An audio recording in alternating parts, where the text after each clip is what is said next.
Local Planning Panel meeting for Wednesday, the 5th of March, 2025.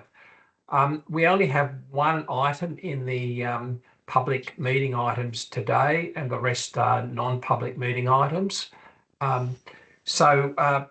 Just to start off with, I might just provide a brief explanation of the panel, who we are, and why we exist, and how we operate. Basically, the local planning panels were set up in 2018 by the New South Wales government and made mandatory for all Sydney councils and also Wollongong Council. The panels were established to provide increased accountability, transparency, and also ensure that independent oversight led to better planning outcomes, particularly for developments that are controversial or sensitive, or which may involve a potential or real conflict of interest for the relevant council. Essentially, what we do is we provide independent and open forum for interested people and groups to hear and make submissions about development proposals. And that's the purpose of the public meeting we're just about to commence. We also, as part of that function, we consider and determine development applications, application modifications, and reviews of applications that have been referred to us that meet certain criteria. We also make recommendations to council on planning proposals and sometimes on other matters that are referred to the panel. There are a range of statutory rules that govern our operation through a code of conduct and operational procedures. The way the panel works is that a development application is lodged with the council via the planning portal.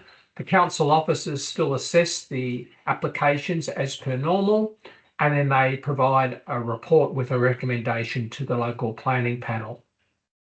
The panel then, which is independent of the council itself, then makes a determination of those applications. Now, by determination, I think I refer to either the panel approving an application with conditions, refusing an application, or perhaps deferring that application for further information. One of the things that's important to note is the panel doesn't set policy, but works within the legal framework and policy set by council, the state government, and the courts. So we don't make the rules up as we go along. The panel meetings consist of 4 members. In this case, the chairperson, myself, David Crops, and I'm an independent expert, a community representative, who in this case is Susan Denham, and 2 independent expert members. And for this meeting, it's Jason Perica and also Kate Bartlett. The community members are representative of the local community broadly, but they're not necessarily an expert in any particular field, and they don't represent a particular community group. The way that we work as a panel is that we have an on-site inspection. Those on-site inspections are usually undertaken from the public realm, and we don't enter properties when we do that. We then hold the public panel meeting, which is what we're doing at the moment, and then we hold a closed panel session for us to deliberate and make a determination. Following that determination, the council needs to follow a few processes, and then a public announcement is made of that determination a few days following. So that's pretty well all I have in terms of providing a snapshot of the panel, who we are and how we operate. Those of you who are providing a presentation today, just some advice. We've already got your submissions, so you don't need to read those verbatim. If you stick to the main points, but particularly the points you think are important for the council, I'll perhaps again, for the panel to hear, then that means your message comes through to the panel as clearly and concisely as possible. We'll allow approximately 3 minutes for each speaker. You don't have to take up all that time if you don't wish. And toward the end of that 3 minutes, you'll hear a bell or I'll interrupt you asking you to wind up. So there'll be a little bit of a warning. With that by way of introduction, firstly, I'd like to acknowledge country. As a sign of respect, the Northern Beaches Local Planning Panel acknowledges the traditional custodians of the lands upon which we gather and pays respect to elders past, present and emerging. In terms of apologies and declarations of interest, I haven't received any apologies for the meeting, and I have received declarations of interest from all the members.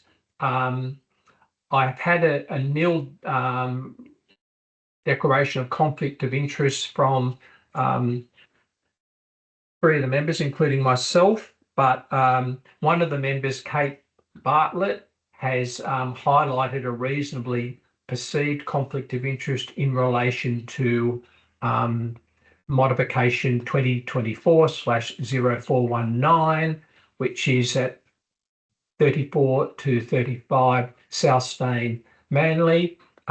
Kate will not be part of the discussions and deliberation in relation to that matter.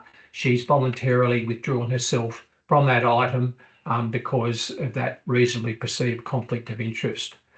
So I need to highlight that.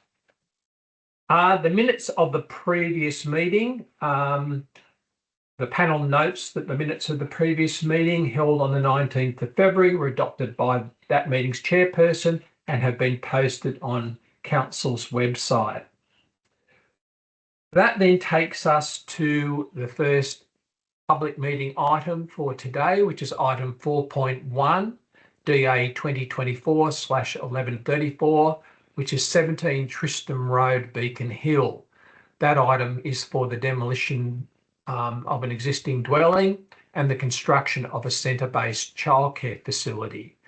It's been referred to the panel because it's a subject of 10 or more unique submissions by way of objection. And we have a report, as I mentioned, and a recommendation from council officers. We have 2 speakers who have registered to speak.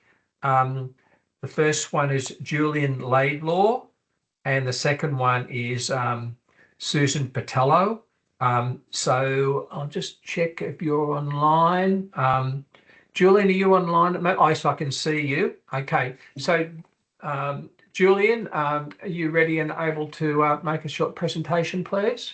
Yes, I am. Can you just confirm that you can hear me? I can hear you perfectly. Thank you for asking.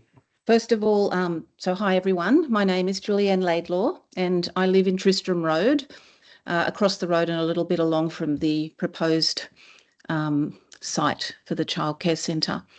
Thank you for taking time to listen today. I'd just like to give a quick summary of the concerns of many families who live in Tristram Road and the surrounding streets. I'll try and be as fast as I can. Our real major concerns are safety and traffic. A childcare centre offering 92 places poses a significant safety risk on the footpaths, driveways and roads. The school children and families of Beacon Hill Public School, which is not far from the site, and the children and parents of the existing childcare facility in the street will be put at risk with more cars navigating an already busy street. Tristram Road is barely wide enough now for buses, trucks and cars to safely pass each other. Parking is already very difficult in and around Tristram Road.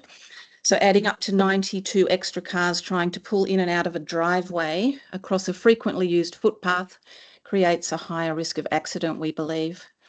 The street is mainly a one-way in and one-way out street for residents of Tristram Road, Boyer Road, Spilstead Place and Ben Love Place. It's already very difficult for residents to get out of their driveways in the mornings, afternoons and evenings. And many cars use our driveways to perform 3-point turns, or sometimes it's about 7-point turns, to get back out into the street. And we believe that's quite a significant safety issue too. Emergency vehicles use our street as an alternate road to Warringah Road, and sometimes they can't easily get through. There are many more things I could add, but just to finish, I'd like to say Julian, can I just stop you for a moment? Excuse me, there are a few people who have their microphones on. including one that's having a conversation at the moment. Can you, everyone who's not speaking, turn your microphones off, please? Okay, Julian, sorry about that interruption. Thank you. I think I probably got up to the emergency vehicle bit. Yes, yes. Using our street as an alternate to Warringah Road. There are many more things I could add, but to finish, I'd just like to say we really have nothing against childcare centres. This street is just the wrong location. And I ask that you please take our objection seriously and consider finding somewhere more suitable for this project. And that you could please prioritise the safety of the residents, the school community, and the many others who will be impacted. Thank you so much. Thank you, Julian. Will, if you wouldn't mind just staying online, and after the next person has presented, then there may be some questions from panel members, if you don't mind. Sure. But if you could turn your microphone off, that would be great. Yep. The next speaker I have listed is Susan Fatullo. Susan, I can see you're online, so you want to say a few words so we can check everything's working? Yep, thank you, David. Okay, I can hear you perfectly. Thank you, Susan. Great. I live at 3 Tristram Road, Beacon Hill, and I'm a full-time employee in the professional services industry and a parent, and I love living in Beacon Hill. The community sentiment and a lack of compliance has led to a recommendation to refuse this development. However, the assessment report suggests that reducing the scale of the centre and the number of children's places might have led to approval. I submit that this would still not be a good outcome. The assessment report notes that several submitters, including me, have said that there is no need for a childcare centre on the site because of vacancies in other centres close by. But the report goes on to say that a section of the relevant state environmental planning policy of 2021 prevents the council from refusing a development application for a childcare centre based on its proximity to other centres. So let's unpack this. One of the reasons the SEPP prevents a council refusal on these grounds is to ensure that there are sufficient childcare facilities to meet the needs of the community. Thus, the state policy is designed to encourage the establishment of more childcare centres, thereby supporting working families and so on. I see an opportunity here for councils to advocate to other government levels that such provisions, while well-intentioned, are not one size fits all. Indeed, there is a risk of oversupply and economic inefficiency. Let's go back to Beacon Hill. According to startingblocks.gov.au, there are 217 long day care services within a 10k radius of Tristram Road, with 69 having vacancies last year at the time of submitting. Also relevant is that the Northern Beaches Council population forecast indicates a 3.1% decrease in the working age population between 2021 and 2031 in Beacon Hill, with a 0.26 overall population decrease by 2046. We've got to love our data. Thus, the data suggests against establishing new childcare services in our suburb, yet the council cannot consider this data. My question to the panel is, what are members doing to address these contradictions and ensure the sustainability of services? I'd just like to thank you all for your time. Okay, thank you very much, Susan. Panel members, does anyone have any questions of any of the presenters, please? No? Not from me. Okay, well, Julian and Susan, thank you very much for your presentations. We'll certainly consider what you've said in our determinations later. As I mentioned earlier, this item is the only public meeting item we have today. I'll just do a double check. Liv, we don't have any other speakers registered on this item? No, we don't. Okay, thank you very much. So just for people's general information, there are a number of other items that will be considered by the panel today, but they won't be considered as part of the public meeting, and they relate to DAs at South Stain Manly, which is DA 2022/1164, one at Alamata Road, Mona Vale, which is, so I'll just repeat that. Actually, I made a mistake. The first non-public meeting item is modification 2024/0419, 61A Alamata Road, Mona Vale for strata subdivision of an existing dual occupancy, which is DA 2025/0050. Also, demolition works and construction of a dual occupancy at 165 Condamine Street, Balgala, which is DA 2024/1490.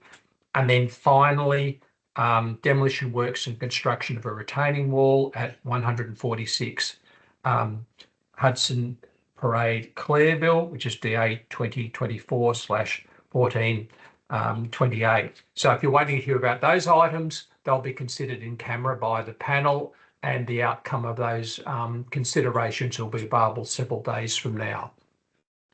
So with that being the only public item, I'd now like to close the public portion of this meeting. And if I could ask the panel members, can I thank everyone for attending, and also ask the panel members to log out and log back in for the next item, please. Thank you all very much for your attendance.